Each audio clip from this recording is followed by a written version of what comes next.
det bare karpfiskeri. Men livet, fuldstændig livet.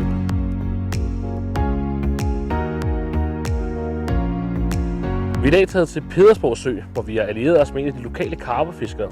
Nemlig dig, Morten Billigård Rasmussen, a.k.a. Gandalf. Jamen tak for introduktionen. Jeg er jo en af de her lokale karpetosser her, har brugt ufattelig meget tid og blevet bedt af fisketider. Jeg kunne tænke mig at tilbringe et par dage med dem, og det sagde jeg, det vil jeg da gerne. Det kunne da være sjovt at prøve, så nu sidder vi her ved søen og håber på at fange karp.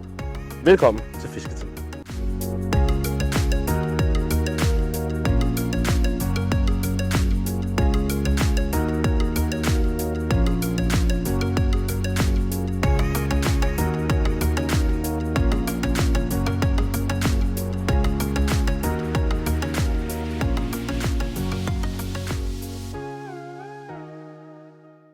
Altså karpfiskeriet, det er noget, der er kommet til mig sådan her inden for de sidste...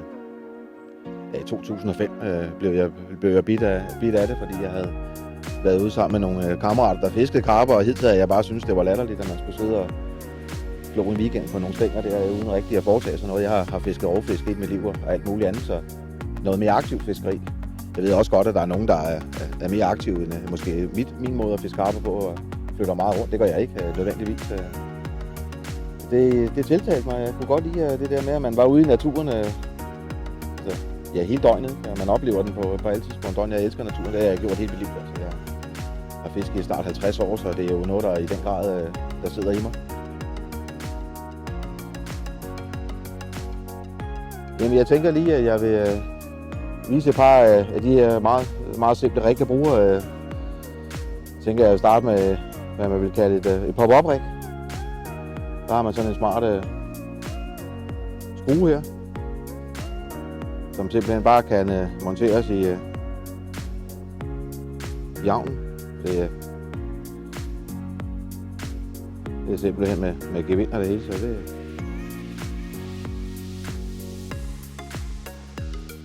er simpelt. Så vil man tilføje et splithavl her, eller en klat potty for at holde den ned. Så har jeg et, som jeg bruger til snowman-rig. Stille og roligt. Så en pop-up og en synkende bøjle. Den vil komme til at stå sådan her på bunden. Oven på krogen. Hvis jeg skal fiske med en synkende avn og ikke noget andet, så vil jeg bruge sådan et rig her. Og så virker det bare. Det vender konsekvent fat i rigtig godt til at kroge. Synk navn. Efteråret. Det er fantastisk.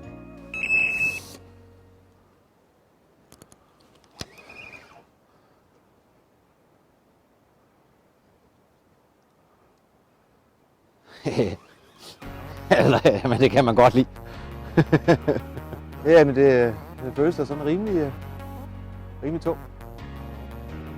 Den går i hvert fald og hygger sig op i de gamle åkender, det nu kan jeg med. Altså, det er tit, når man fisker langt ude, så er det, når de lige har rusket nogle gange til at starte med, så er det ligesom om, de bare følger med indtil man kommer ind i nærheden af båden.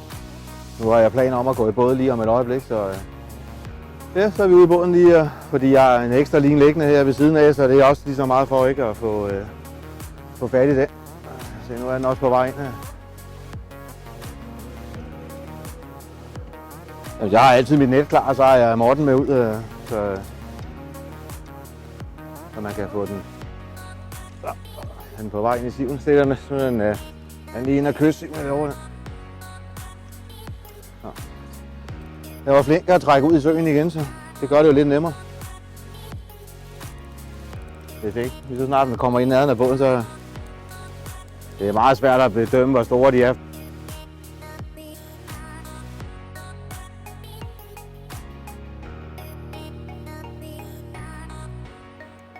Det er simpelthen det fedeste. Jeg kan simpelthen ikke få nok af det.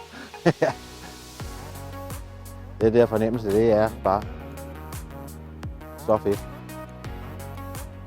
Og når man har dem ude på åben vand, der, så er der ingen stress af. Så er det bare at hygge sig indtil de bliver træt.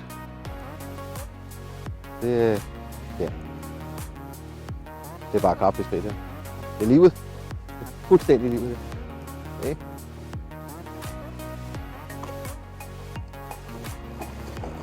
Den er okay fisk. Og hvis vi er klar til at komme ind. Eller? Ja, det måske. Jo. Ja, det er jo heller ikke en af de grimmeste, der findes i søen. Sådan. Perfekt, mand. Størst fisk. Så er vi sgu i gang. Så vi har haft grejen i vand i 1,5 times tid. Så det kan jeg sgu ikke gøre bedre der. Så kan vi lide det. En dejlig efterårsfisk her. Ja. Det er nogle farver. Smuk fisk. Perfekt tråd. Og en snowman. Det er det, vi vil have.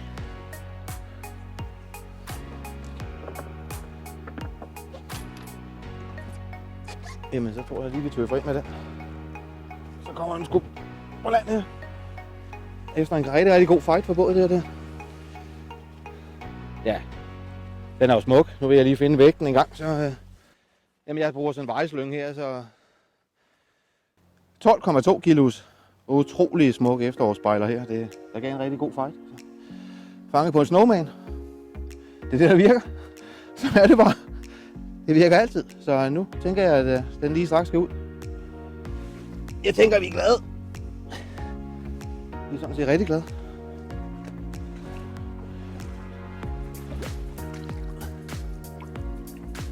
Yes, man. Jeg bliver aldrig træt af det. Jeg er helt så også med at fiske. Ja. Jamen, så er det bare at gøre klar igen. Jeg tænker, at den skal ud samme sted. Det virker som meget god idé. Altså, der er så mange ting, der følger med ud over det her fiske. For mig er det jo en bonus at fange fisk. Jeg elsker at fange fisk. Altså, og jeg kan stadigvæk få fuldstændig rysteknæ, når jeg er blevet væk om natten, og jeg har en karp på. Men det er lige så meget bare det at være ude. Altså, jeg bruger det bare som... Jeg får tømt hovedet. Der findes ikke negative tanker, når jeg sidder ude, medmindre jeg mister en fisk. Ellers så er der ikke noget at komme efter der. Det er sådan set det hele. Altså, eftersom jeg var i den gamle skole, har fisket med massiv glasfiberstænger tilbage i 70'erne, ikke? Så der er jo sket en kæmpe udvikling inden for fiskeri. Og det ser man jo også med karpfiskeriet nu. Altså, der kommer nyt hele tiden. Altså, man kan jo ikke slå op på Facebook, så der kommer et nyt rig, som er det bedste i hele verden. Og det er jo klart, at de her grejproducenter skal jo fortælle, at de har fundet på noget nyt, som man simpelthen ikke kan undvære. Og jeg har det nu lidt sådan, at jeg fisker med de samme takler stort set, som jeg har gjort hele tiden. De har ikke ændret sig ret meget, fordi min tilgang til det er, at de holder ikke op med at virke. Altså bare fordi der er kommet et nyt i England, så virker mit stadigvæk i Danmark.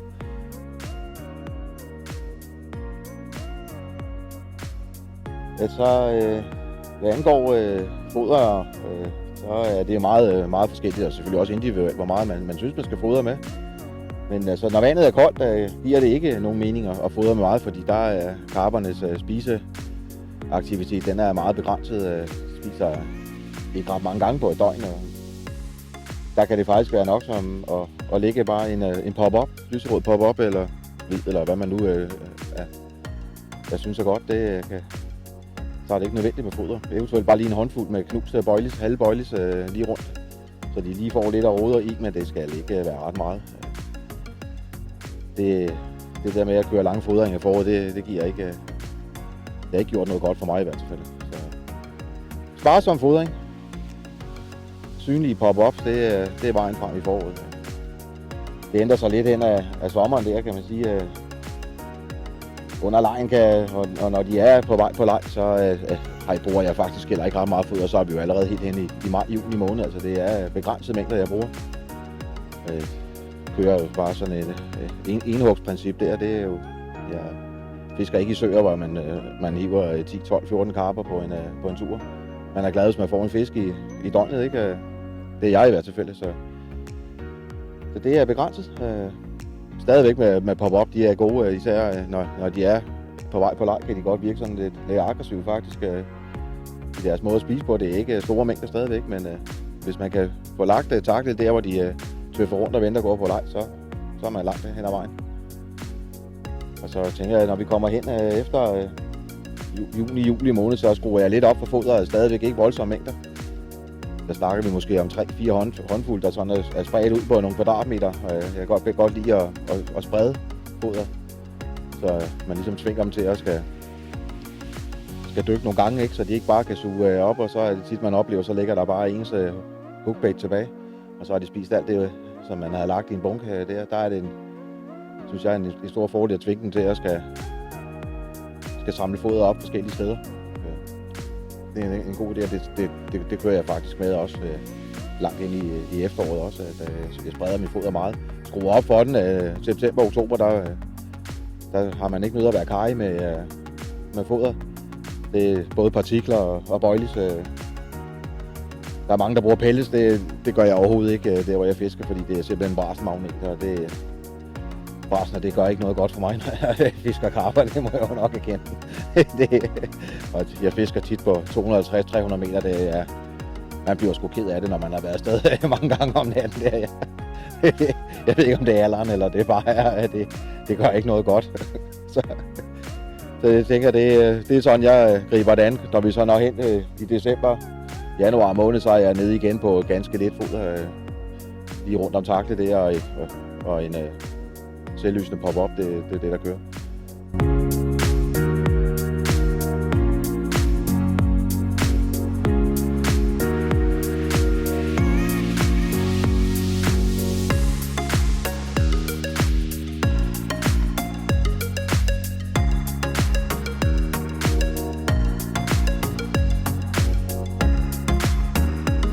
Jamen, Joachim har lige været væk i et par timer og skulle skifte noget tøj nu, og så fik jeg bid i mellemtiden.